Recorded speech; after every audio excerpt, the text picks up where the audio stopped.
Assalamualaikum warahmatullahi wabarakatuh. Selamat malam dan salam sejahtera untuk kita sekalian. Yang saya hormati para anggota KPU dan Pak Sekjen KPU, teman-teman jurnalis yang setia setiap saat untuk nongkrong di kantor KPU untuk mengikuti perkembangan mutakhir situasi penyelenggaraan pemilu 2024. Saudara sekalian, sebagaimana kita ketahui, hari ini hari Rabu, tanggal 14 Februari 2024 adalah tahapan untuk menyelenggarakan kegiatan pemungutan penghitungan suara pemilu 2024 di TPS di dalam negeri.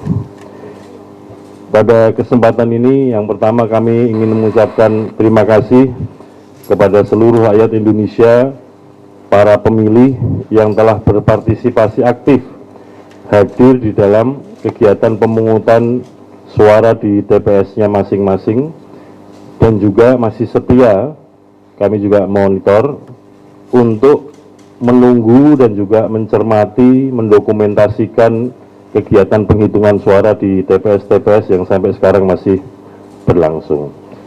Kami juga mengucapkan terima kasih kepada peserta pemilu, baik pasangan calon presiden, wakil presiden, partai politik, perseorangan calon DPD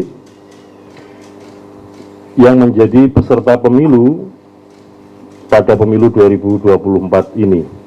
Kami juga mengucapkan terima kasih kepada pemerintah, baik pemerintah pusat, pemerintah daerah, Panglima TNI, Kapolri, beserta jajarannya yang telah memberikan dukungan dan fasilitasi untuk penyelenggaraan pemungutan penghitungan suara.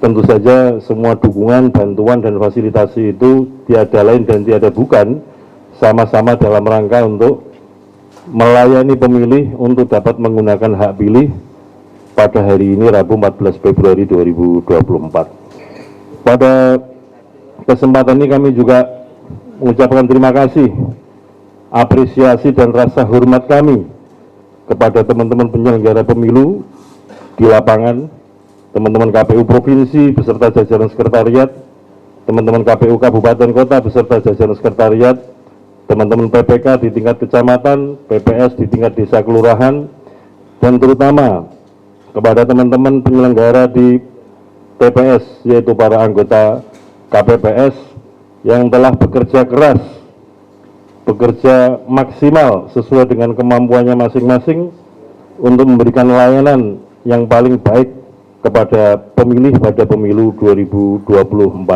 ini. Sekali lagi kami ucapkan terima kasih, rasa hormat kami kepada teman-teman KPPS terutama. Pada kesempatan ini ada beberapa hal yang ingin kami sampaikan.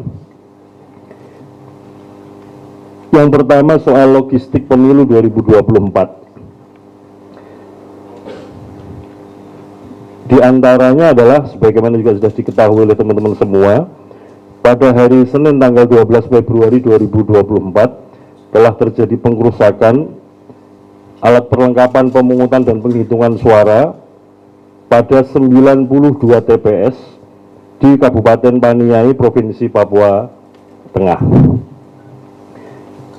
Yang berikutnya, berdasarkan laporan dan hasil pencermatan, sampai dengan hari ini tanggal 14 Februari 2024 jam 18 WIB tadi, terdapat permasalahan surat suara tertukar yang terjadi di 388 TPS, 388 TPS tersebar pada 79 kabupaten kota pada 26 provinsi. Namun demikian, permasalahan tersebut begitu diidentifikasi segera dilakukan langkah-langkah strategis untuk diselesaikan atau dituntaskan oleh para petugas KPPS dan juga PPS di tingkat desa kelurahan, sehingga pemungutan suara dapat berjalan kembali. Yang kedua, sebagaimana juga sudah kita ketahui, di sejumlah tempat, karena memang ini musimnya musim penghujan, curah hujannya juga tinggi beberapa waktu yang lalu, dan hari ini juga di beberapa tempat seperti di Jakarta terutama juga diguyur hujan yang cukup deras sejak dini hari tadi. Di beberapa tempat terjadi banjir dan kemudian tanggulnya jebol yang kemudian mengakibatkan sejumlah tempat tergenang air yang sudah beberapa hari sebelum hari pemungutan suara sudah bisa kita ketahui kemungkinan untuk dilaksanakannya pemungutan suara serentak di daerah-daerah tersebut belum bisa dilaksanakan. Sehingga kemudian oleh KPU Kabupaten Kota yang kebetulan ada kejadian itu diambil keputusan untuk dilakukan penundaan pemungutan suara di TPS-TPS tersebut dan akan dilaksanakan pemungutan suara ulang atau pemungutan suara atau pemilu susulan dalam waktu yang nanti akan ditentukan karena situasinya memang belum memungkinkan.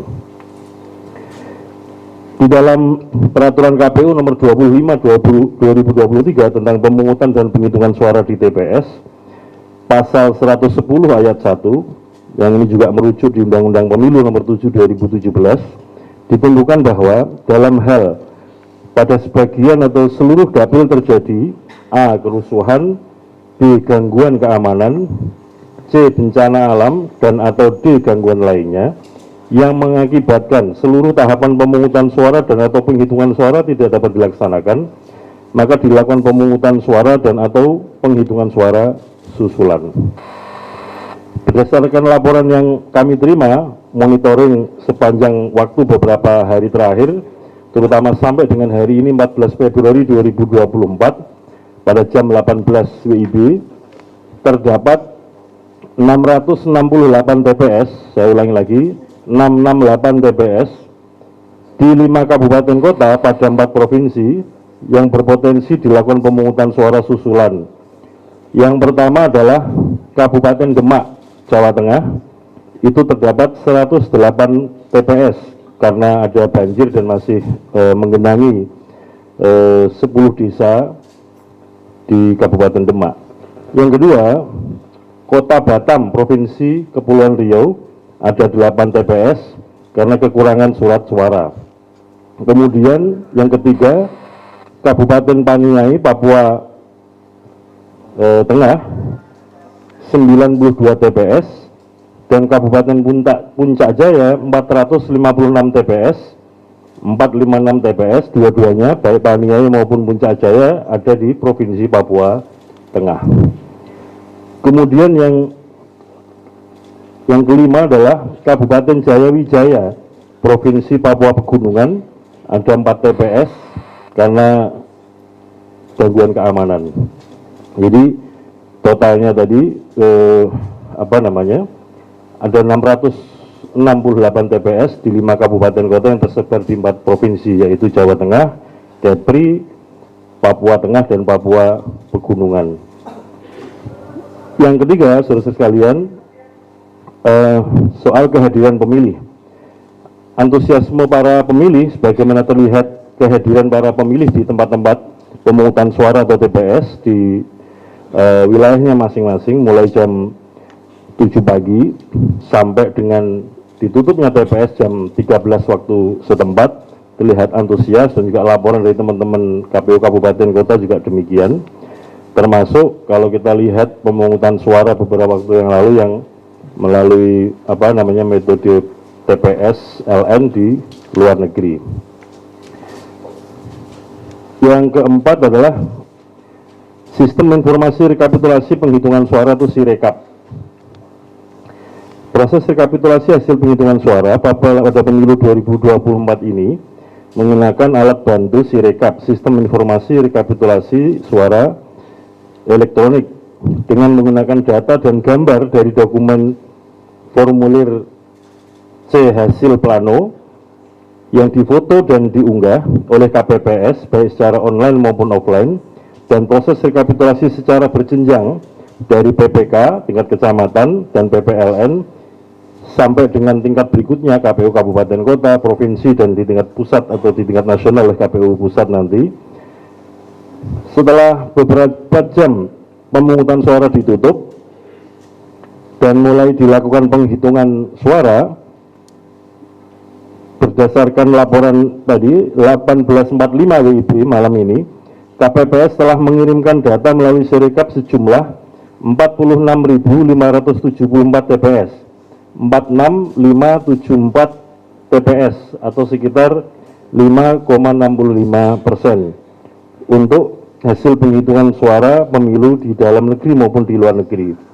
Saat ini pengiriman itu masih berlangsung dan sampai pada saat ini kami berbicara di depan teman-teman jurnalis, menurut data per jam 19 WIB malam ini sudah ada 59.836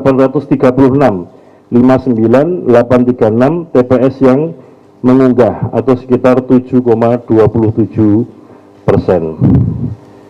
Tentu saja walaupun kegiatan pemungutan suara sudah selesai, tapi sekarang ini masih kegiatan penghitungan suara dan nanti akan dilanjutkan rekapitulasi di tingkat kecamatan. Kami tetap berusaha untuk menjaga diri, bekerja dengan profesional, menjaga integritas, dan berusaha bekerja secermat mungkin supaya kemudian kita tetap dapat akuntabel dan proses-proses penghitungan suara transparan. Saya kira teman-teman juga mengikuti di berbagai media sosial, terutama yang saya dan teman-teman para anggota KPU mengikuti, misalkan di aplikasi TikTok kan kelihatan sekali banyak warga yang kemudian hadir dan mendokumentasikan secara live proses-proses penghitungan suara di TPS. Saya kira ini sangat membantu karena dengan begitu originalitas atau keaslian hasil penghitungan suara di TPS-TPS banyak yang mendokumentasikan. Kalau ada sesuatu yang kira-kira dianggap ada kesalahan dan perlu dikoreksi, atau kalau ada misalkan indikasi-indikasi manipulasi, itu data pembandingnya bisa dilacak, bisa ditemukan oleh berbagai macam pihak, termasuk semua saksi nanti juga akan diberikan salinan formulir C hasil penghitungan suara di TPS, dan juga sebagaimana yang sudah dan akan terus diunggah di Sirekap, yang itu hasil foto formulir C hasil penghitungan suara berbentuk plano, itu juga bisa diakses oleh siapa saja dan bisa didownload oleh siapa saja yang mengakses informasi tersebut. Saya kira demikian informasi perkembangan mutakhir berkaitan dengan kegiatan puncak pemilu 2024, yaitu pemungutan suara dan penghitungan suara di TPS untuk pemilu 2024 yang dilaksanakan pada hari ini Rabu 14 Februari 2024. Saya kira demikian yang dapat kami sampaikan. Setelah ini nanti teman-teman bisa memboyong kameranya masing-masing, nanti kita melihat ruangan publikasi Sirekap, supaya kemudian kita sama-sama mengetahui perkembangan mutakhir, proses rekam dan juga proses unggah dan juga proses publikasi hasil penghitungan suara di TPS. Demikian yang dapat kami sampaikan. Pada kesempatan berikutnya nanti kita akan update, akan kita mutakhirkan lagi perkembangan kegiatan penghitungan suara dan juga kegiatan rekapitulasi penghitungan suara. Teman-teman PPLN di 128 PPLN di luar negeri sekarang ini sedang bekerja untuk kegiatan penghitungan suara untuk berbagai macam metode, yaitu metode TPS dan metode KSK yang dilakukan bersamaan dengan waktu penghitungan suara di dalam negeri, yaitu tanggal 14 dan 15 Februari 2024. Untuk metode POS diagendakan penghitungan suaranya untuk pemilu di luar negeri oleh teman-teman KPPSLN POS dan juga oleh PPLN, itu adalah tanggal 15 sampai dengan tanggal 22 Februari 2024 ini. Saya kira itu yang dapat kami sampaikan. Terima kasih atas perhatian dan liputan teman-teman sekalian. Assalamualaikum warahmatullahi wabarakatuh. Download Tribun X sekarang, menghadirkan lokal menjadi Indonesia.